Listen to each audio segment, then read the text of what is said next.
following program is a special presentation of the Big Ten Network, produced in association with Michigan State University. Welcome to MSU Today. I'm Jim Peck, overlooking an iced-up Red Cedar River. Here's what's coming. The big game. Once you're in it, it just looks massive. Tattoo recognition. This is what you see in the CSI show. MSU Jazz. We become a national center for jazz, in the Midwest. Campus architecture. If you go along Circle Drive, there are places where there are a grouping of 4 or 5 buildings that would transport you back to anywhere between 1890 and 1910. There is nothing like a good Big Ten rivalry, and for the MSU Marching Band, one game is always a big one, always a huge one. Now, do I really need to tell you which game that is? Martin and Alex Our games with these guys are epic. It's been a really long 5 years of losing and having Michigan be lucky and us be unlucky. I'm just going to be so excited. It's my 3rd time in Michigan. Bring it! Spartan! I'm very excited. Never been to the big house before, so. It's going to be awesome. I've never been to Ann Arbor before to play on their field or anything. Game day! Game day! Game day! It's the most important day of the year. The only road trip we have this year. Road trip! Woo, woo. We just do what we do. Hey ho, we'll go anywhere the wind is blowing. Manly men are we. Sing to our adventure on the big blue wet day.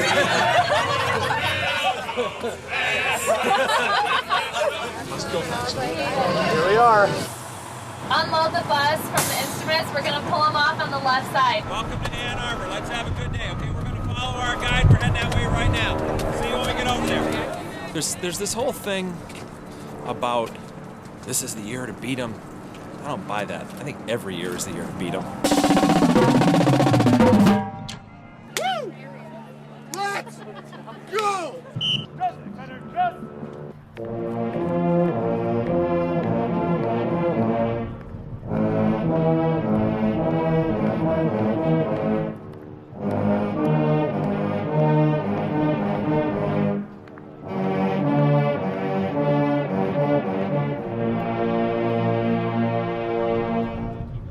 This is the best I felt about a Michigan game in years. It's a cool day, but it's a lot more fun when we win.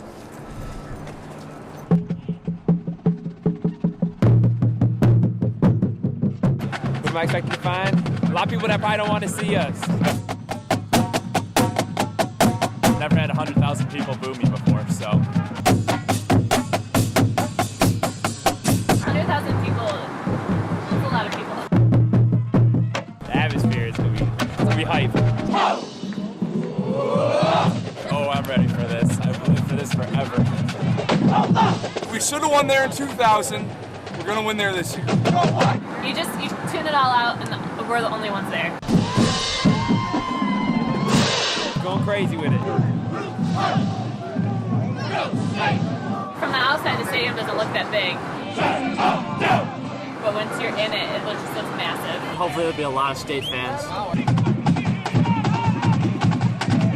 We're in line for a win. Yeah. Our Bay Jackets could use a Good old wash. good old wash, yeah. Good afternoon, football fans. Presenting the Spartan Marching Band. When we go out for pregame and they boo, I actually like that. It's fun. It pumps you up and it gets you going.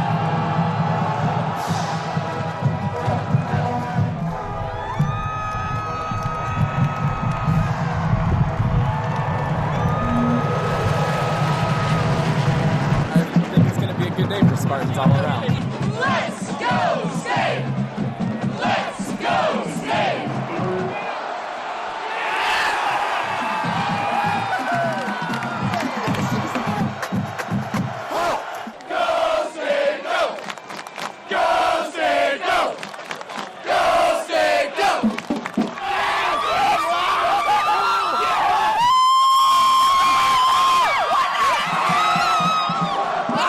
Fight! Fight!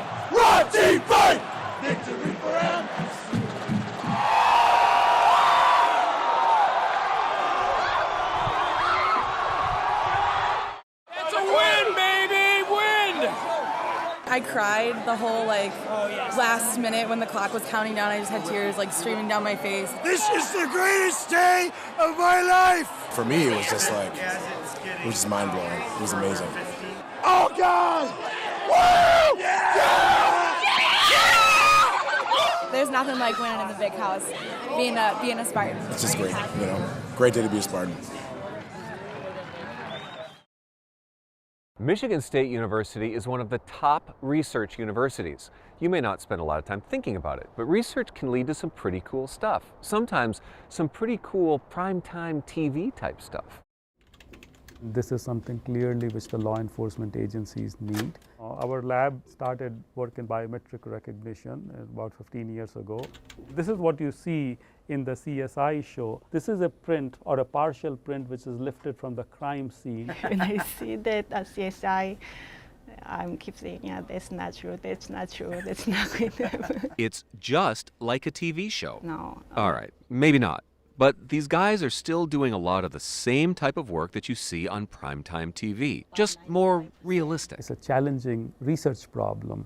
So I think it is one of the more exciting projects in our lab. Dr. Anil Jain and his researchers in the computer science department at MSU are diving deep into the world of biometric recognition. Fingerprint matching and palm print matching. We are also working on face recognition. But there's a new way that these students can ID you. Leave it as the way it was. And it's only skin deep. But lately there has also been an interest in another source of evidence, which is the tattoo. Basically tattoo matching and also indexing of tattoos. The research here helps identify victims and suspects by the ink we put on our bodies. People are used to seeing tattoos on human body, and they never think about it that, well, perhaps this could be a piece of evidence which could be used to identify victims and suspects. We still try to find the most visually similar tattoo images from the database. As more and more of us opt for body art, it means a unique way for authorities to narrow down the identification process. We would like to show the search engine a query image, and we would like to search our database of several million tattoos. You choose an image that you want to enroll into the database. Finding the similarity between two images is a difficult problem. This blue dot is showing some kind of feature key point in the tattoos. This supports multiple tattoos. When you try to matching two images of a tattoo, we counting how many matching key point is there. You double click to choose which one you want. Two different images of the same tattoo is showing there is 370 matching key point. You choose the gender, race, and location. But when you compare with different tattoo, it's showing only 64 different features. This is how we are matching two images. So basically, the system works just like a web search, but instead of matching your words to a page, it matches a picture search to other pictures in the database. It might seem easy, but it does have its challenges. This is a difficult problem because sometimes the contrast in the image changes, the color might be slightly off because of the time duration when the tattoo was made. The tattoo may fade, the hair may grow on it. So the matching of images is a rather difficult problem. But I think currently our system works quite well. Even with these challenges, the research looks very promising. Our success rate on a small database of 20,000 tattoo images is close to about 93–94%. This idea of matching people with their tattoos brings a lot of attention to MSU. Authorities are lining up to check it out. Our research is funded by the FBI, and many of the state as well as the federal law enforcement agencies are interested in matching tattoos. So it's research happening here today that will help law enforcement protect us tomorrow. What we are excited about is the relevance of this problem to law enforcement as well as some of the academic challenges associated with it.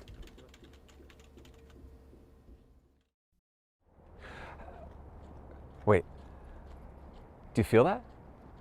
That's the beat. That's the jazz. Yeah. So you think jazz in East Lansing? I know, East Lansing Jazz. Really, actually up until a year ago, I didn't even know the program really existed. Well, that's how it is. Sometimes it has to start in different areas. Like before, it started in areas where maybe people couldn't go to, but now you know it's inside the school system. We're hoping this time people learn it at an early age and to figure out what makes the music great.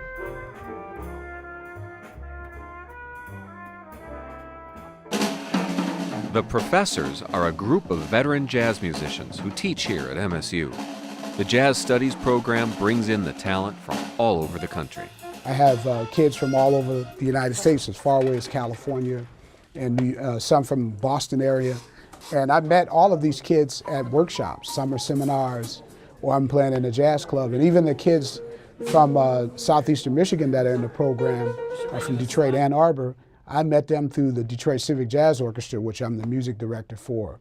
And so that active professional life you have will help you to recruit students, but it also keeps you at a certain level in terms of your musicianship. And we have world-class musicians who could be out working every night, but have chosen to come here and share their knowledge, their expertise, and their talents with students. And actually they're functioning as the professors of jazz, so they're out on the road, but their commitment is to these students. So it's a unique combination of world-class musicians that have great connections, but have chosen to make a major mark by passing the tradition to a new generation of young people. Wes Anderson was with the legendary Wynton Marsalis for years. Teaching is just another piece of who he is. If you're going to do something, you have to do the whole thing. So you have to teach it, you have to learn it, you have to live in it, you have to observe it, all that. And I was familiar with his work with Wynton Marsalis, but I had no idea he was teaching there here at Michigan State.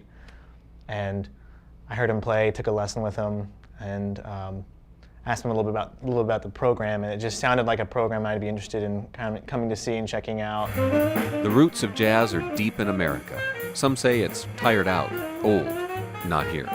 Here, keeping the jazz is what it's all about. Playing jazz music now seems like something from another planet. You know, it's very rare that you see musicians, if you see them playing, it's in a big concert, maybe in New York City, or in Europe, or in Asia. So to be teaching it in a great university here at Michigan State it's unparalleled. It's timeless, you know. I mean, when I listen to Charlie Parker or Lester Young, it's as modern as anything that I'm hearing now today, and it's just their ability to express themselves is so incredible that it's timeless. So a lot of times people will tell you, well, that's something old. I say, well, yeah, but a scrambled egg is old. That don't mean you're not going to eat it anymore because it's old. We become a national center for jazz, you know, in the Midwest. I mean, and people all over the country, I mean, everybody called. They want to come here because they had heard that the kids can swing here and they can play. And they want to come here and do residencies. And I think having Wynton here, you know, because Wynton taught me so much about education and pedagogy and just how to present and how to talk to folks. I learned so much from him that I think having him is kind of like the icing on the cake. And it really shows the hard work that's been showcased, the hard work that's come together here. In fact, it also highlighted the collaborations which exist throughout the College of Music. Wynton Marsalis drops in for master classes and performances. He goes way back with all the professors, and he speaks across the generations. Did you all know that was a blues? All right. Now, you know the blues. We've been playing the blues in America for a long time. Over 100 years, right? You know everything is the blues. Rock and roll, jazz, rhythm and blues, country and western, it's all blues. 1, 2, 1. The music building is loud. You hear the learning here. It's not like where they're learning math. You don't hear algorithms. Plus, the music building is different because you can always hear, when you come in the morning, you can always hear a different type of music going on. You know, like I came in this morning, I heard somebody singing a great aria. You know, but right next to them, I heard the saxophone player working on a John Coltrane solo. So to hear the two of them together was so crazy. But it sounded great. I said, well, you can't hear this nowhere. The Jazz Studies program at MSU is always swinging, always teaching, always here when you're ready. The jazz goes on The traditions are passed on. The lessons and the music are eternal. This is a place where you give of yourself, you receive, and you give some more. It is the place where you can immerse yourself into a study in jazz. But it feels like play. After all, where else is your professor going to look at you and say, all right, go play? MSU is a place where the grounds and the buildings connect the centuries and connect the generations. You walk around campus and you can see and feel the passage of time. Michigan State is unusual in that from its earliest years it began to talk about the campus as a park and valued the actual geography and the plants as part of their agricultural heritage. So the campus has always been seen as a public resource. It's used even today for study. It might be easier to think of campus, this whole campus, as your house with a really big yard. All the bricks and mortar, every detail has to be cared for every day of the year and through the generations. So if you were going to add on to your home, what would you add? How would you do it? MSU is a little like that. It reflects what was, is, and hopefully will be going on in society. The campus is a reflection of a society, but also, as President Hanna said, it is meant to be a demonstration model. So as population changes, as we become more urban, the challenge is not to preserve this as a bucolic museum, but to make it be a working, living environment, a living educational environment. If you go along Circle Drive, there are places where there are a grouping of 4 or 5 buildings that would transport you back to anywhere between 1890 and 1910 if you wanted to experience that. And yet you can walk on other parts of campus and feel as though you're in the 1960s, and other parts that really lead you into the future, and that's the big challenge. So in making the decision to add to the stadium, for example, which was a radical decision, the idea was also to add to a big building and make it multidimensional in its usefulness. And that it actually works as a fairly unique for a school our size to have the stadium still actually be on the campus, which makes it much more part of the whole environment.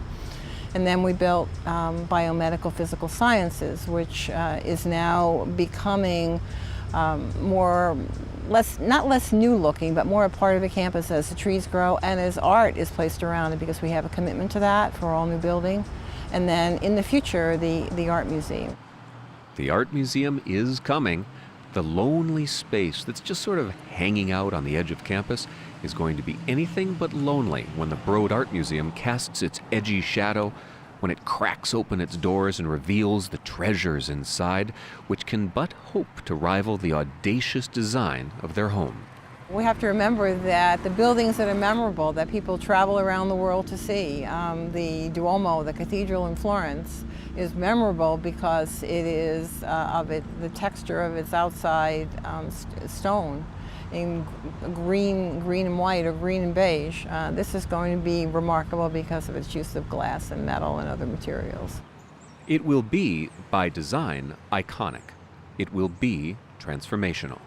I don't know if you heard it, but that's the term that our president has used, and that was the challenge, was to find a firm that was willing to create a building that you could think of as our largest sculpture on campus, as the home for the university's art collection, as a place that bridges between the community and the campus, as a place for children, students, anyone of any age to come and learn about the arts, the visual arts. One look, one single glance, and you know it stands out. We want a design that's challenging, and it will be definitely different from its neighbors. But its neighbors will understand. They'll get used to the new family next door, just as they have through the years. And that's, again, something you feel on this campus that you don't feel elsewhere, that there's a commitment to making the campus work. There are some cities in the U.S. that feel, or in the world, that feel that way, and there are others that feel disjointed. And here there's a sense that the people who are doing the work, that are mowing the lawns or doing whatever else needs to be done, are all contributing to making this organism thrive. The buildings, the landscape, all of it comes together and has to come together to make Michigan State University a real community, not just a bunch of buildings. It's the interplay of the buildings and the green space that makes our campus wonderful. And the fact that you can find places that people are interested in inhabiting, sitting in, walking through, that don't even have names. And yet they're places that people go to. The place behind the administration building where the ducks are is not named. But everyone knows if you say, I'll meet you at the ducks, that that's where you need to go. And that's what people learn when they're on the campus, is that it's neat. People are not throwing trash. And yet it's not antiseptic. It's a living, breathing organism. And hopefully that's a role model that people will keep with them when they move back to, they leave school and they move into building and being a part of other communities. Through the years, bricks and mortar become buildings. Buildings become icons. And icons become transformational. But at the heart of it is Michigan State. And because all of this is Michigan State, these bricks and mortar, this glass and steel, all of it feels like home, and always will. We leave you at the Beale Gardens on campus, a sweet spot for some peaceful moments in warmer months.